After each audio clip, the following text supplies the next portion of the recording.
The candlelight made everything golden. Every face turned toward the pulpit glowed with peace. Every voice lifted in harmony. Silent night, holy night, all is calm, all is bright. Every voice except the screaming. Victor Hartley bounced Rose against his shoulder for the 40th time. Her tiny fists beat against his chest. Her face had gone crimson with rage or discomfort or some need he couldn't name. He'd tried everything. The bottle she'd refused. The pacifier she'd spit out. The gentle rocking that usually worked. Nothing quieted her. Faces turned. Mrs. Henderson in the pew ahead glanced back with tight sympathy. Mr. Patterson across the aisle frowned. A young mother 2 rows up shot him a look that said she understood but wished he'd leave. Victor's shirt collar stuck to his neck, despite December cold seeping through the church walls. His hands trembled. He couldn't leave. Not on Christmas Eve. Not when he'd promised himself he'd rejoin the living, rejoin the congregation, show the town that Victor Hartley and his motherless daughter would survive this first terrible winter. But Rose's screams made liars of them both. The hymn faltered. Reverend Miller's eyes found Victor with gentle concern. Victor stood, cheeks burning, preparing to flee to the back door. Then a hand touched his shoulder.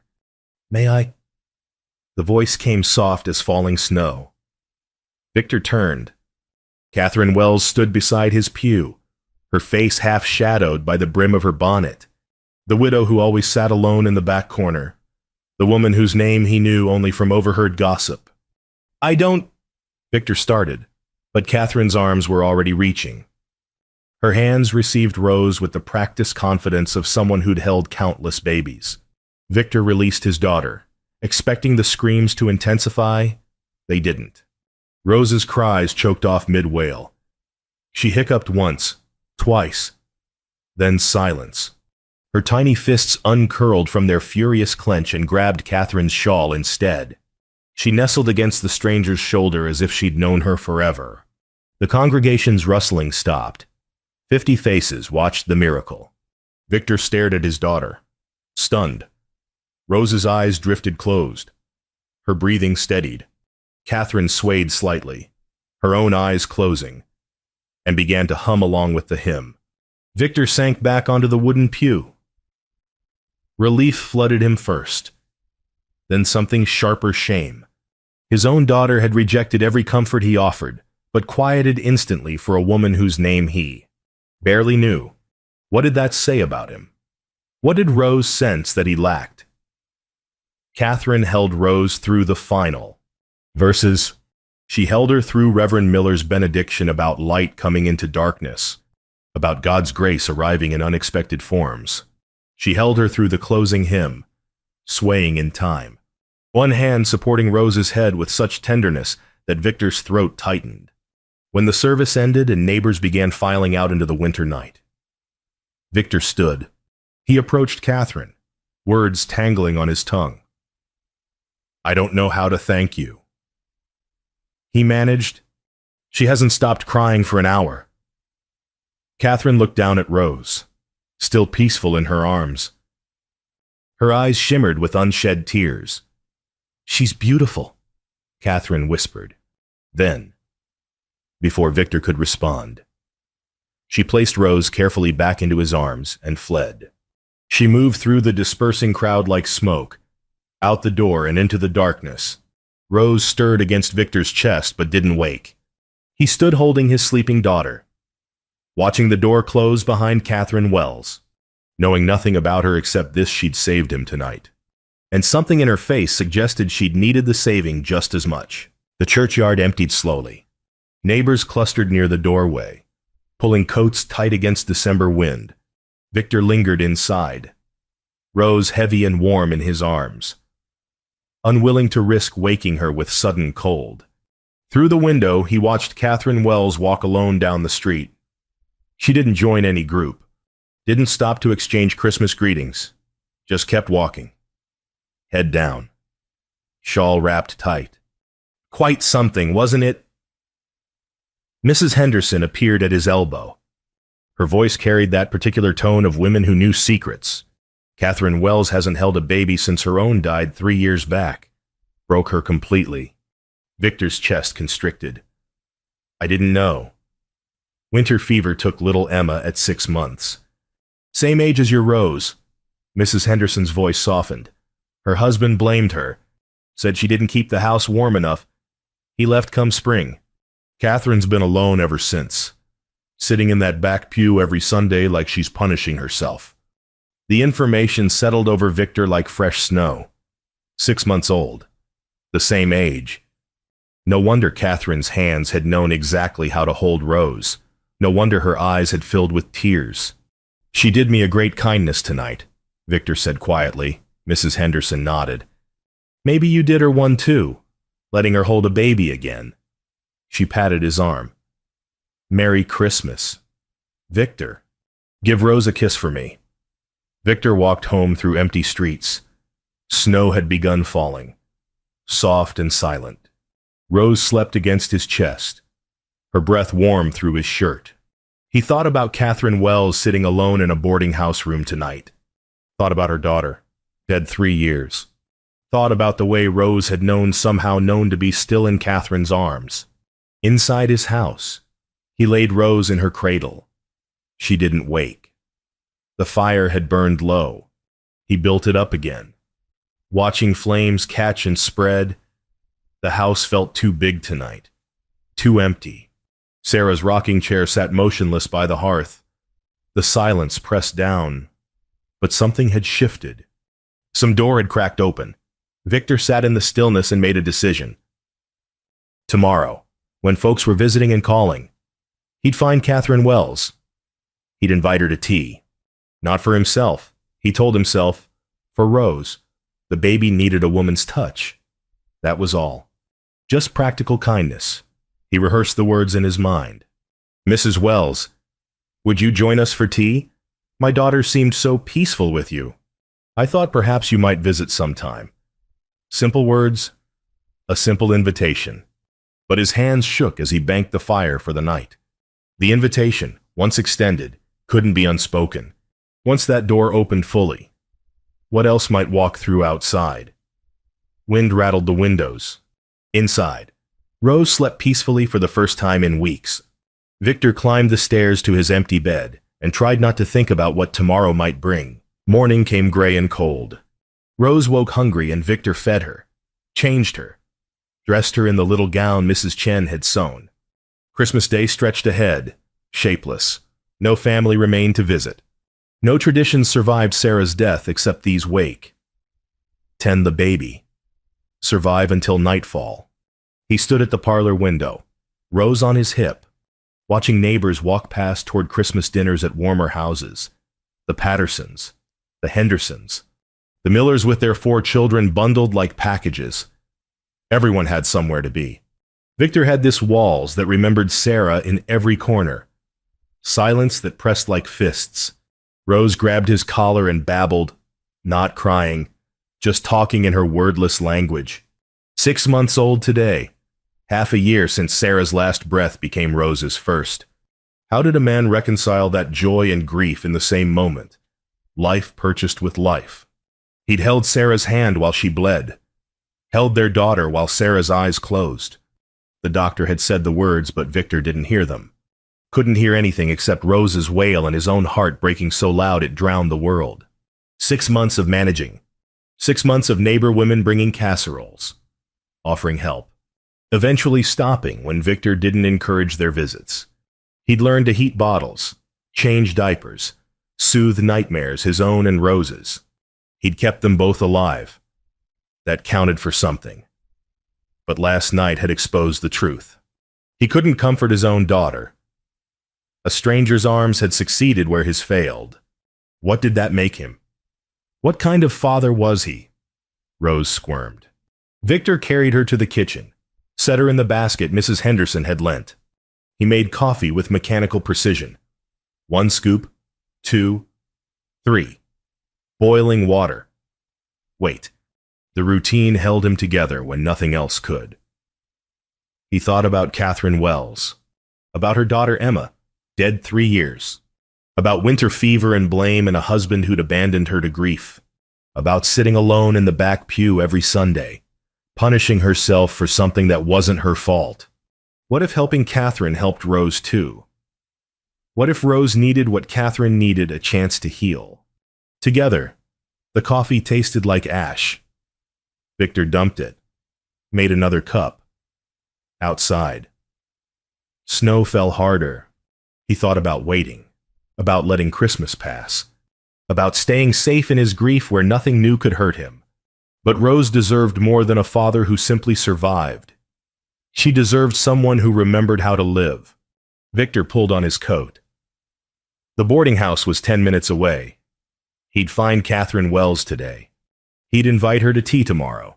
Not for himself. Never for himself. Just for Rose. He told himself this lie as protection. The invitation would be practical. Neighborly. Nothing more. But his hands shook, tying his scarf. The door, once opened, couldn't be closed again. And underneath his careful reasoning, Victor knew the truth he wouldn't say aloud. He'd felt something last night watching Katherine hold his daughter. Something besides relief. Something dangerously close to hope. Katherine arrived at 3 o'clock precisely. She stood on Victor's porch clutching a wrapped bundle, snowflakes catching in her dark hair. Through the window she looked uncertain, almost frightened. Victor opened the door before she could knock. "Mrs. Wells, thank you for coming." "Katherine, please." Her voice came soft. "Mrs. feels like someone I'm not anymore." He led her inside. The parlor fire burned bright. Rose sat in her basket, chewing on a wooden spoon. When she saw Katherine, her whole face transformed. She dropped the spoon and reached up, babbling urgently. Katherine laughed, the sound startled from her throat. "May I?" "Of course." Katherine set her bundle on the table and lifted Rose. The baby settled immediately against her shoulder, patting Katherine's cheek with sticky hands. Something in Victor's chest loosened watching them. "I brought something," Katherine said. She unwrapped the bundle one-handed. Inside lay a cloth doll, carefully sewn from calico fabric, with button eyes and yarn hair. "I made it last night, couldn't sleep, so I sewed. Hope that's not presumptuous." Rose grabbed the doll and immediately tried to eat its head. Both adults smiled. "It's perfect," Victor said. I don't have much ready. Just tea and some biscuits Mrs. Henderson sent." "That's more than enough." They sat awkwardly at first. Victor poured tea with clumsy formality. Katherine held Rose easily, bouncing her gently when she fussed, switching her to the other hip when she seemed uncomfortable. She read the baby's cues like language. "How do you know what she needs?" Victor asked finally. Katherine's smile faded slightly. "I just do." "My daughter Emma was fussy too. Colic. The doctor said, I learned her signals." She paused. "I suppose you never forget." Victor wanted to ask more, but something in Katherine's expression stopped him. Instead, he asked about safer things. How long had she lived in town? 2 years since her husband left. Where did she come from, originally Ohio? Though it felt like another lifetime. Did she work some sewing? Some laundry? Enough to pay her room? In turn, Katherine asked about his carpentry. Victor showed her the rocking horse he'd been carving for Rose's first birthday. She ran her fingers over the smooth wood, admiring the detail. Rose tried to grab the horse's mane. "She's got your eyes," Katherine said. "But I see someone else in her smile." "Her mother's." Victor's voice roughened. "Sarah smiled like that, like the sun coming out." They fell quiet. Rose played with her new doll, Content, before Katherine left, as Victor helped her with her shawl. She paused. "Would you, that is? Could I visit again if it wouldn't be an imposition?" "It wouldn't," Victor said quickly. "Rose clearly loves you, and I could use the company. For Rose's sake." Katherine nodded. They both pretended to believe him. After she left, Victor sat in his empty parlor holding the calico doll. Katherine had sown it last night. Christmas night, had thought about his daughter, planned this gift, worked through sleepless hours to make it. Rose hadn't been in Katherine's life for more than one brief hour at church, yet already Katherine was caring for her. The house felt different after her visit. Less empty, more expectant, as if something broken had started mending without Victor noticing the exact moment the repair began. Rose babbled from her basket, clutching her new doll. Victor picked her up, held her close, and allowed himself to imagine Katherine sitting across from him again. Not once, not occasionally, but regularly, naturally, as if she belonged there. The thought terrified and thrilled him equally. January brought bitter cold. Katherine visited twice weekly, always in the afternoon when Rose woke from her nap. She never stayed past dark, always left before the intimacy of evening could settle between them. Until the snowstorm, it came sudden and vicious. One moment Katherine was buttoning her coat to leave. The next, Victor was blocking the door. "You can't walk home in this," he said, watching white fury batter the windows. "Stay until it passes." Katherine hesitated. Propriety warred with practicality, but the wind howled decision for her. She unbuttoned her coat. They ate supper together, the first meal shared. Leftover stew Victor had made that morning. Biscuits Katherine shaped while Rose played at their feet. Domestic and easy, dangerous in its easiness. After. They sat by the fire. Rose slept in her cradle upstairs. The storm raged outside. Inside, heat and lamplight created a world smaller than the house, intimate as confession. "Tell me about Emma," Victor said quietly. Katherine's hands tightened on her cup. Then, slowly, loosened. She had dark hair like mine, born in autumn. She'd be 4 years old now if... Her voice caught. Winter fever took her at 6 months. I woke one morning and she was burning up. Doctor came, but nothing helped. She died 3 days later in my arms. I'm sorry. My husband said it was my fault, said I hadn't kept the house warm enough, hadn't bundled her properly. Katherine's voice flattened. Maybe he was right. Maybe I failed her. No. Victor leaned forward. Fever comes, children die. It's not always someone's fault. Katherine looked at him, eyes glistening. Do you believe that, or just say it? Victor thought about Sarah bleeding, about the doctor's helpless face, about how many times he'd replayed those hours, searching for the moment he could have saved her. I'm trying to believe it, he admitted. Sarah died bringing Rose into the world. The doctor said nothing could have stopped it. But some nights I wonder if I'd called him sooner, or taken her to a different doctor, or... He stopped, swallowed. Some nights I hate Rose for living when Sarah didn't. The confession hung between them, terrible and true. Katherine didn't flinch. That's honest, she said. I hated Emma too. For a while. Hated that I couldn't save her. Hated that she left me alone. She wiped her eyes. When Rose stopped crying in my arms that night at church, I felt Emma again. Just for a moment. Like she was forgiving me.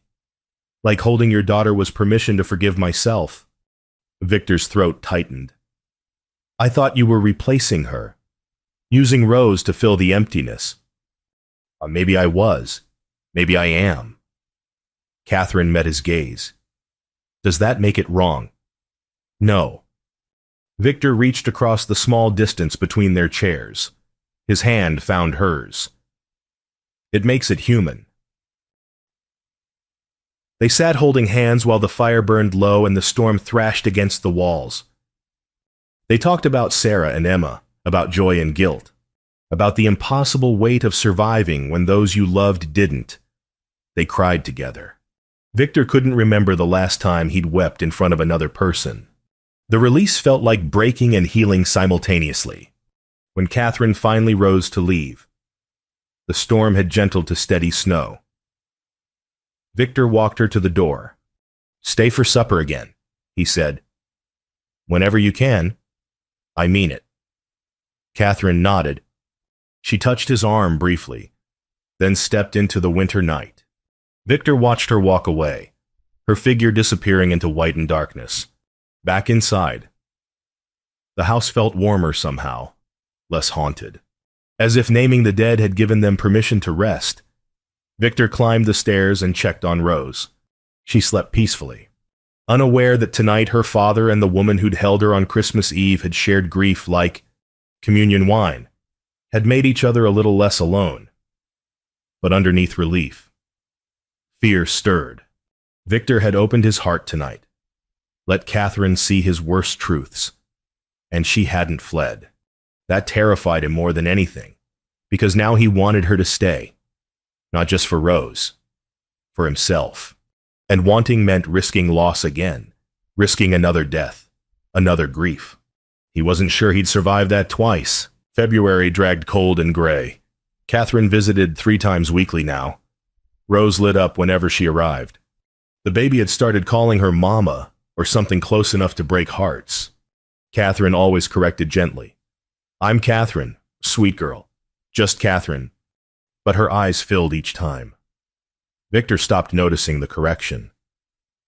Started hearing Mama as truth instead of mistake. Started watching Katherine move through his house like she belonged there, folding Rose's clothes, tidling the kitchen after meals, humming while she worked. Started imagining permanence. Then came the poisoned words, at the mercantile. Mrs. Henderson cornered him near the flour barrels. Victor, I must speak plainly. That Wells woman. Is it healthy? Her spending so much time with Rose. Victor's hand stilled on the bag he was lifting. What do you mean? She lost her own child. Dear, she's trying to replace her. Mrs. Henderson's voice dripped concern. It's not healthy for her, growing so attached. And what happens to Rose when Katherine realizes she can't actually have her? When reality intrudes, the words planted like seeds at the bank. Mr. Patterson pulled him aside. Hartley, I'm speaking as a friend. Be careful with Katherine Wells. Grieving women can be unstable. I've seen it before. She might be using your daughter to fill a void. You need to protect Rose from that kind of dependency. Victor thanked them both mechanically, walked home with their warnings echoing. By the time Katherine arrived that afternoon, the seeds had sprouted into thorns. He watched her differently, saw desperation in how quickly she lifted Rose, saw need in how long she held her, saw something fragile and frightening in the way she closed her eyes when Rose nestled against her neck. Was he helping Katherine heal, or enabling her to hide from grief by borrowing his daughter? Rose reached for Katherine's hair, babbling. Katherine laughed, gently extracting tiny fists. The sound seemed too bright, forced. Maybe. Victor couldn't tell anymore.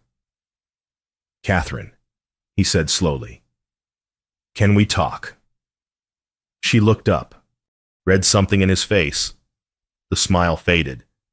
What's wrong? I've been thinking. About how much time you spend here? With Rose? The words came clumsy. Wrong. But he pushed forward. I wonder if maybe we need some space to process things, to make sure this is healthy. Katherine went very still. Healthy. For both of you. I don't want Rose to become too dependent. And I worry about you. Growing so attached when she's not. When you can't. When she's not mine. Katherine's voice flattened. She stood carefully, still holding Rose. You think I'm using her? No. I mean, not intentionally. But the town says, the town. Katherine's laugh cut like glass. Of course. She placed Rose in the basket with such deliberate gentleness that Victor's chest ached. Rose immediately began to cry, reaching for Katherine. Katherine didn't look back. I'll go, she said quietly. I understand. Katherine, wait. But she was already buttoning her coat, already moving toward the door. Victor stood frozen, watching her leave, knowing he'd just broken something precious but unable to see another path forward. What if the town was right? What if he was letting Katherine hurt herself? Hurt Rose. By allowing this false motherhood to continue, the door closed. Rose's cries escalated to screams. Victor lifted her, tried to soothe her, but she was inconsolable. She pushed against his chest, craning toward the door, calling the only word she knew, "Mama, Mama, Mama." Victor held his screaming daughter and realized with sick certainty that he'd just chosen wrong. Not for Rose's protection, not for Katherine's health, but for his own cowardice. He'd listened to fear disguised as wisdom, had pushed away the one person who'd made them both feel less broken. And the worst part, the part that made him hate himself, was knowing he'd done it to protect his own heart. From the vulnerability of loving again, from needing someone who might leave, from risking the devastation of loss a second time. Outside, Katherine walked through February cold with tears freezing on her cheeks. Inside, Victor held his sobbing daughter and faced the truth he'd been avoiding. He'd just destroyed the best thing that had happened to them since Sarah died, and he'd done it because he was afraid. Just afraid. 2 weeks passed like years. Victor managed alone again badly. Rose cried for hours every evening. Nothing comforted her. Not songs, not rocking, not the calico doll Katherine had made. She'd learned Katherine's name, and now she called for her endlessly. "Mama, Mama, Mama." The word broke Victor's heart 1,000 times daily. He returned to church hoping to see Katherine in her usual back pew. It stood empty. Reverend Miller mentioned she'd taken ill. Neighbors whispered she'd stopped attending altogether. Mrs. Henderson said Katherine no longer answered her door when folks knocked. Victor had destroyed them both. Work suffered. He cut boards wrong, measured carelessly, burned his hand on hot metal. Other carpenters noticed. Mr. Patterson stopped by the workshop, ostensibly to discuss a cabinet order, really to ask if Victor needed time away. "I'm fine," Victor lied. "You don't look fine." Victor went home. Rose screamed herself to sleep. He sat in the dark parlor and admitted the truth he'd been avoiding. Katherine hadn't been the unstable one. He had. He'd projected his own fear onto her, then pushed her away before she could reject him first. Before she could die like Sarah and leave him broken again. Mrs. Henderson's words had been poison because he'd already been poisoned, already afraid. The town had simply given him permission to run. March arrived with ice breaking in the river. Victor heard it crack from his bedroom window, that deep groan of winter surrendering to thaw. He lay awake listening to Rose's troubled sleep and let himself remember Katherine's face. The way she'd looked at him after he'd pushed her away. Not angry, just sad, understanding his fear even as it wounded her. She'd been afraid too. She'd admitted it that night by the fire. Afraid of loving Rose and losing her, yet she'd risked it anyway. Had kept coming, kept caring, kept opening her wounded heart, while Victor had slammed his shut. 3 o'clock in the morning.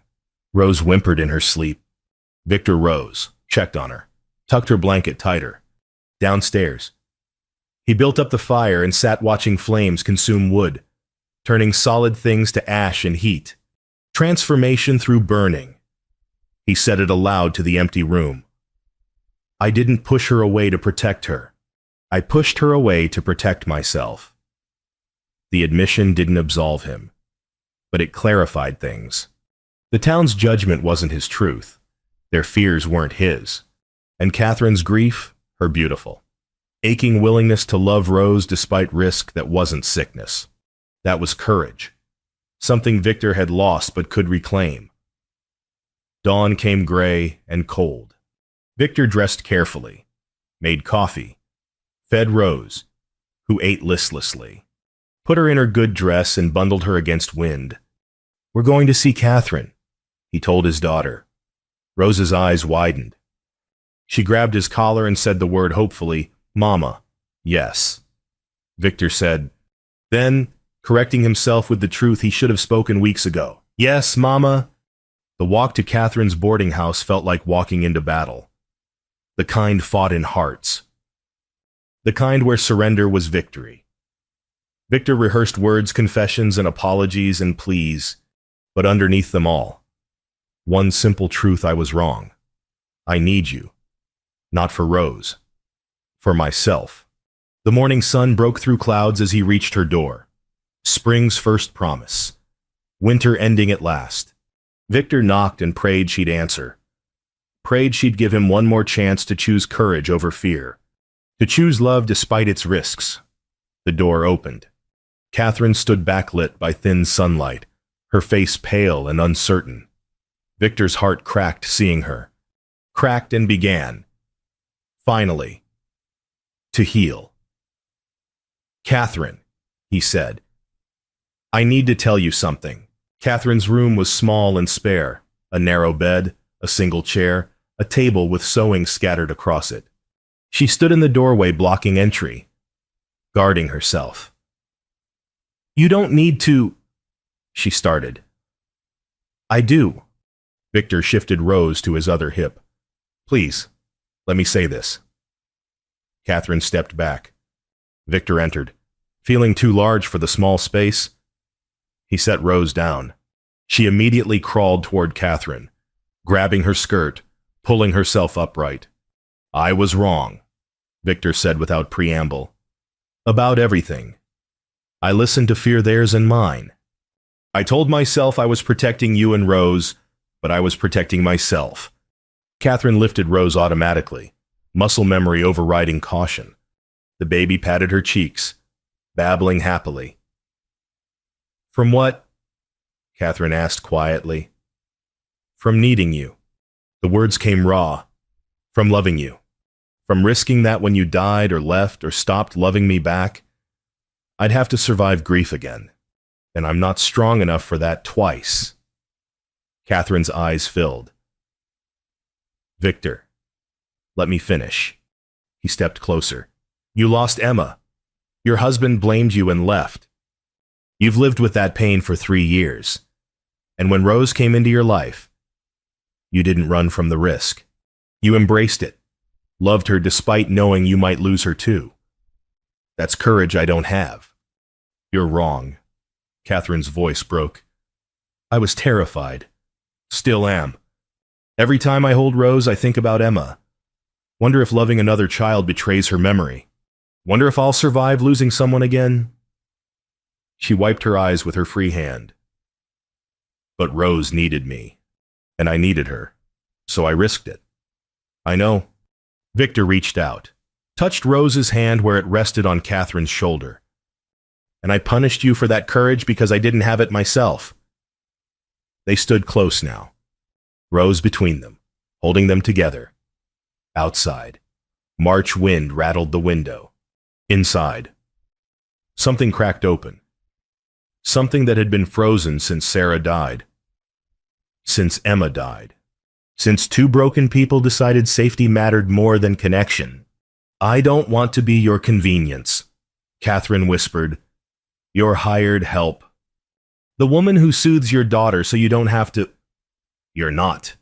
Victor's hand moved from Rose to Katherine's cheek. "You're everything Rose needs. Everything I need." As what the question held weight. Held every fear and hope accumulated over 3 months of careful visits and guarded hearts. Victor took a breath. "As mine. As ours. As family." He paused. "As my wife. If you'll have me. Have us." Katherine's tears spilled over. Rose, sensing emotion, made a questioning sound. Katherine held her tighter, eyes on Victor's face. "I'm afraid," she admitted. "Afraid I'll love you and lose you. Afraid Rose will call me mama and then nothing." Victor leaned closer. "Rose already calls you mama. Has for weeks. And I'm done correcting her. Because that's who you are. Not someday. Now." Katherine looked at Rose, who gazed up at her with complete trust. Then at Victor, whose eyes held question and hope and terrified vulnerability. "Are you certain?" Katherine asked. "The town will talk. They'll say I trapped you." Say I used your daughter to... I don't care what they say. Victor's voice strengthened. I care what Rose needs, what I need, what you need, and we need each other. Katherine closed her eyes, breathed. When she opened them, something had shifted. Some last wall crumbling. Yes, she whispered. Yes to you, yes to Rose. Yes to risking everything again, because being safe and alone is worse than being vulnerable together. Victor kissed her then, gentle and careful, Rose between them, all three of them trembling. When they separated, Rose giggled and clapped her hands as if she'd orchestrated the whole thing, as if she'd known from Christmas Eve that these two broken people belonged together. Take us home, Katherine said softly. Both of us. Take us home. Easter arrived with mud and wildflowers. Spring proper. Finally. The Hartley household woke as 3 instead of 2. Katherine had moved in a week after Victor's proposal. Not as hired help, but as his intended bride. Propriety be damned. As Victor had said, they'd marry in May, when the circuit preacher returned. Meanwhile, they were family in every way that mattered. Rose babbled from her cradle. Katherine rose first, lifted her, changed her. Victor made coffee. Comfortable with Katherine moving through his house, their house now in her nightdress. Hair loose. Are you nervous? Katherine asked. Setting Rose in her high chair. About church. Victor handed her coffee. A little. And they'd stayed away the past month, rebuilding themselves in private. But today was Easter. And they'd decided together no more hiding. No more shame. They'd walk into that church as family and let the town say what it would. Katherine dressed Rose in white. Victor wore his Sunday suit. Katherine pinned her hair up, then paused. Should I sit in back? Would it be easier? No. Victor took her hand. We sit together. Third pew from front, visible, together. They walked through morning sun. Rose between them, each parent holding one small hand. She took steps now, unsteady but determined. They let her walk as much as she wanted, only lifting her when she stumbled. Other families traveled the same road. Mr. Patterson and his wife, Mrs. Henderson with her sister, the Millers with their brood. Some smiled, others whispered behind gloved hands. Victor didn't care. Katherine held her head high. Inside the church, they chose their pew deliberately. Not Victor's old spot in the middle. Not Katherine's exile in back, but third row from front, right side. Claiming space, claiming belonging. Rose sat between them during opening hymns. She babbled loudly during the reading. A few folks frowned. Most smiled. Mrs. Chen, 3 rows back, caught Katherine's eye and nodded approval. When they stood for Christ the Lord is risen today, Rose shrieked happily on the word Alleluia. The congregation's laughter rippled through the church genuine. Warm. Reverend Miller grinned from the pulpit. After the service, folks didn't avoid them. Mrs. Chen complimented Rose's dress. Young Mary Patterson asked to hold the baby. Mr. Patterson shook Victor's hand and said simply, Good to see you both. Even Mrs. Henderson offered stiff congratulations on their upcoming marriage. Not everyone approved. Some faces stayed cold, but enough warmed that Victor felt the isolation crack and fall away. They had a place here. Katherine had a place. Rose had 2 parents who loved her. Walking home, Katherine carried Rose while Victor handled the basket Mrs. Chen had pressed on them food for Easter dinner. They walked slowly through mud and early wildflowers. Meadowlarks called. The sun felt genuinely warm for the first time since September.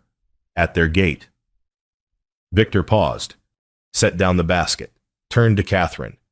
Thank you, he said, for Christmas Eve, for seeing Rose when I couldn't, for giving her back to me. Katherine shook her head. Rose grabbed her collar possessively. She gave us both back, Katherine corrected. This little girl, she saw what we couldn't. That 2 broken people could make each other whole. Rose reached for Victor. He took her, then wrapped his free arm around Katherine. They stood together in their front yard, mud on their shoes, sun on their faces, looking at the house that had been hollow and now was full. The door stood open, lamp glowing inside despite daylight Katherine's habit, keeping light burning, welcoming home. They walked toward it together, Rose babbling between them, and crossed the threshold as one family. Inside, Victor closed the door behind them, shut out the world and its judgments. Katherine moved to the kitchen, setting out Mrs. Chen's food. Rose reached for her new carved horse on the mantel. Ordinary moments, domestic and small. But underneath the ordinary ran something profound. 3 people who'd each known grief and survived it. Who'd found each other not despite brokenness, but because of it. Who'd chosen courage over fear, risk over safety, love over the comfortable numbness of staying closed. Katherine looked at Victor across the kitchen. He smiled. She smiled back. Rose giggled, playing with her horse. And in that moment, standing in afternoon light, muddy shoes kicked off by the door, the smell of coffee and Easter bread filling the air. They were complete, not perfect, not without scars, but whole, finally, terrifyingly, beautifully whole. Outside, spring continued its work. Ice broke. Rivers swelled. Seeds that had seemed dead all winter pushed through thawing ground toward light. And in a small house on the edge of town, 3 hearts that had been frozen began, at last, to bloom.